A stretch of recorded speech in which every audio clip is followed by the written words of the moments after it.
அனைவருக்கும் வணக்கம். நாம் தமிழர் கட்சி தொடர்பான இன்றைய முக்கிய செய்திகள். சிவகங்கை மாவட்ட ஆட்சியர் அலுவலகத்தில் ஜூலை 28, 2026 அன்று பல்வேறு பொதுமக்கள் நலக்கோரிக்கைகளை வலியுறுத்தி நாம் தமிழர் கட்சியினர் மனு அளித்துள்ளனர்.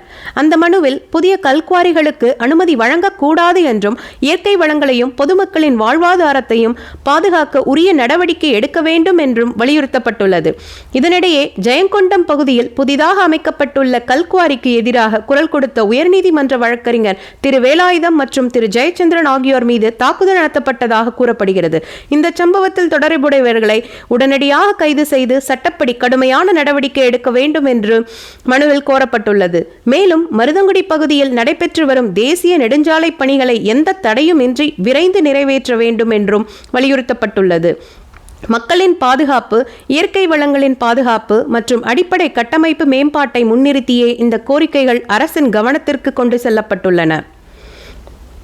நீட் தேர்வு முறைகேடுகள் மற்றும் குளறுபடிகளுக்கு எதிராக டெல்லியில் அறப்போராட்டத்தில் ஈடுபட்ட மாணவர்கள் மற்றும் இளைஞர்களுக்கு ஆதரவு தெரிவிக்கும் வகையில் போராட்டத்தை அடக்கி ஒடுக்கிய ஒன்றிய அரசை கண்டித்து நாம் தமிழர் கட்சியின் திருச்செந்தூர் தொகுதி சார்பில் மாபெரும் கண்டன ஆர்ப்பாட்டம் நடைபெற்றது. இத்துடன் இன்றைய முக்கிய செய்திகள் நிறைவடைகின்றன. மீண்டும் ஒரு முக்கிய செய்தியுடன் சந்திக்கும் வரை உங்களிடமிருந்து விடைபெறுவது உங்கள் கொங்கு தமிழச்சி. நன்றி, வணக்கம்.